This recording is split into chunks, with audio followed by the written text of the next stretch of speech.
Pelataran Makassar Venue and Dining yang merupakan sister venue dari Hutan Kota GBK by Pelataran Senayan Jakarta kini telah menyapa masyarakat Kota Makassar.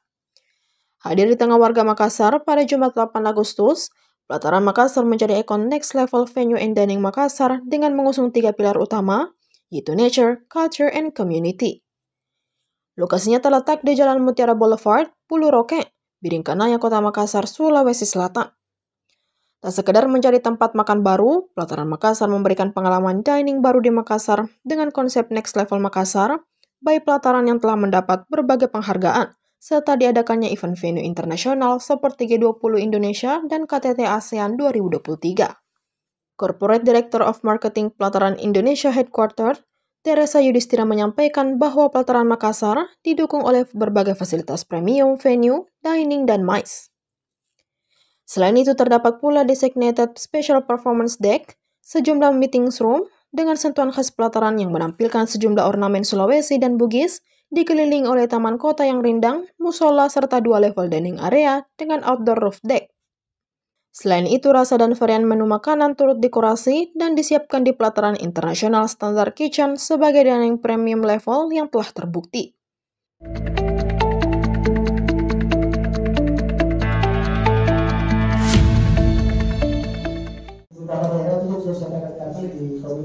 Tim pemerintah kota atau Pemkot Makassar menindaklanjuti hasil kunjungan lapangan Wali Kota Makassar Munafri Arifuddin pekan lalu terkait pemasangan kabel fiber optik atau FO, di mana banyak pengusaha FO tak tertib administrasi alias tak mengantongi izin resmi dari pemerintah. Sekretaris Daerah atau Sekda Makassar Andi Zulkifli mengatakan, pihaknya telah menggelar rapat koordinasi lintas sektor membahas tindak lanjut temuan Wali Kota Makassar. Hasilnya diputuskan untuk mengaktifkan kembali Satuan Tugas atau Satgas pengawasan guna menertibkan aktivitas perusahaan FO yang tidak memiliki izin. Mantan Kepala DPM PTSP Makassar itu menyampaikan dari 22 perusahaan FO yang beroperasi di Kota Makassar, baru 2 yang memiliki izin. Sebanyak 5 perusahaan tengah dalam proses perizinan, sementara sisanya belum mengurus sama sekali. Sebagai solusi jangka panjang, kata dia, Pemkot Makassar merencanakan pembangunan ducting sharing pada 2026 dengan skema kerjasama investasi antara pemerintah daerah melalui Perusda dan pihak swasta. Dengan sistem ini, kabel FO akan diturunkan dan ditempatkan di jalur bawah tanah.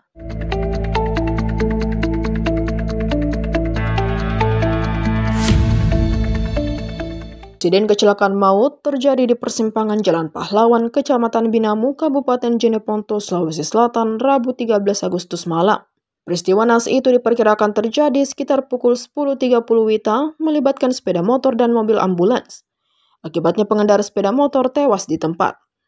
Ia mengungkapkan korban mengendarai sepeda motor Honda Scoopy berwarna merah dengan nomor polisi DD 2980ZL yang melaju dari arah Makassar menuju Bantaeng. Setibanya di persimpangan jalan, motor yang dikendarai Alam menabrak bagian samping kanan mobil ambulans Puskesmas Bonto Matene, plat DD 9048G, yang dikemudikan Kastin 33 tahun, warga Kecamatan Turatea, Jeneponto. Benturan keras membuat korban terpental. Korban mengalami luka terbuka pada kepala depan, patah leher, dan luka lecet di kedua tangannya.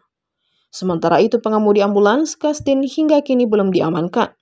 Akibat kejadian ini, bagian depan kanan ambulans penyok dan kaca samping pecah. Sepeda motor korban ringsek di bagian depan. Warga bernama Dedi mengaku melihat pemandangan yang membuatnya terenyuh pasca kejadian malam tadi di lokasi. Unit Laka Lantas Polres Jeneponto masih melakukan penyelidikan untuk memastikan penyebab pasti kecelakaan tersebut.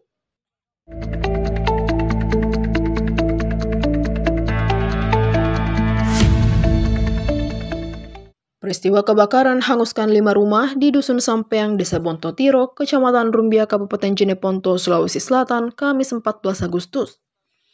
Musibah kebakaran yang terjadi pada pukul 9.00 WITA ini dilaporkan telah menghanguskan 6 rumah warga. Ahmad mengungkapkan musibah kebakaran ini dipicu karena korsleting listrik di salah satu rumah warga. Kobaran api yang disertai angin kencang juga melalap rumah di sekitar lokasi kejadian. Api baru bisa dipadamkan setelah 2 mobil tim pemadam kebakaran Jeneponto dibantu 1 mobil damkar Bantaeng diterjunkan ke lokasi kejadian. Beruntung tak ada korban jiwa dalam insiden ini, namun mengakibatkan sejumlah barang berharga milik para korban ikut terbakar, di antaranya 1 mobil dan 3 sepeda motor. Diperkirakan jumlah kerugian yang dialami para korban ditaksir mencapai ratusan juta rupiah. Kini para korban telah diungsikan di kediaman keluarganya masing-masing.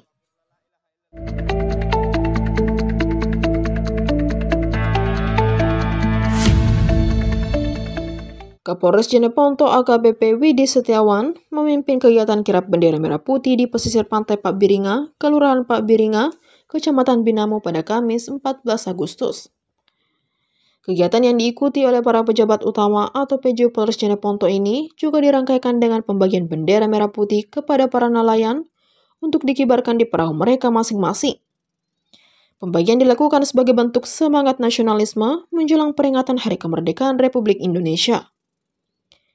Dalam suasana penuh keakraban, Kapolres bersama para pejabat utama, perwira, dan bintara menyapa serta berbincang langsung dengan masyarakat pesisir yang sebagian besar berprofesi sebagai nelayan rumput laut dan nelayan tangkap. Dialog hangat ini menjadi ajang mendengar aspirasi sekaligus memberikan motivasi kepada para nelayan agar tetap menjaga persatuan dan semangat kebangsaan di tengah aktivitas sehari-hari. Momen bersejarah juga terjadi saat Kapolres dan jajaran turut serta melakukan pengambilan video kirap bendera di laut. Dengan menaiki perahu nelayan, rombongan berlayar menuju tengah laut sambil mengibarkan merah putih, menciptakan pemandangan yang memukau dan penuh makna patriotisme. Kapolres Jeneponto menyampaikan kegiatan ini merupakan simbol kebersamaan antara Polri dan masyarakat, serta wujud penghormatan terhadap perjuangan para pahlawan yang telah memerdekakan bangsa.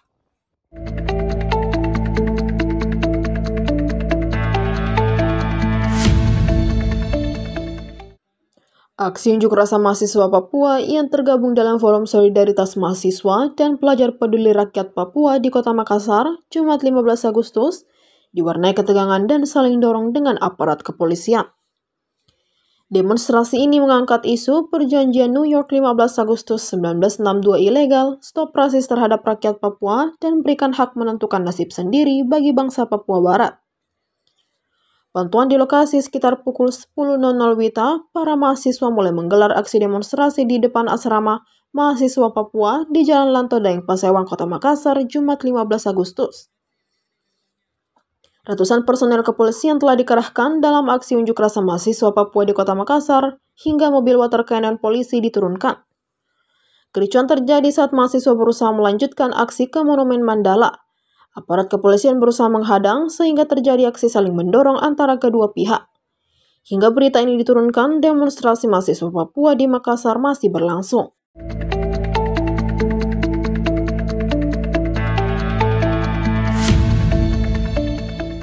Dalam menyemarakan hari ulang tahun atau HUT Kemerdekaan Republik Indonesia ke-80, Polres Pelabuhan Makassar bersama para pelajar membentangkan bendera merah putih sepanjang 80 meter di pesisir Kepulauan Spermonde, Kota Makassar. Selain itu, kegiatan yang dipimpin langsung oleh Kapolres Pelabuhan Makassar AKBP Risa Sandiantanti juga mengibarkan ratusan bendera mini dari kalangan pelajar hingga nelayan di Pulau Kodingare, Kecamatan Kepulauan Sangkarang, Makassar, Rabu 13 Agustus kemarin.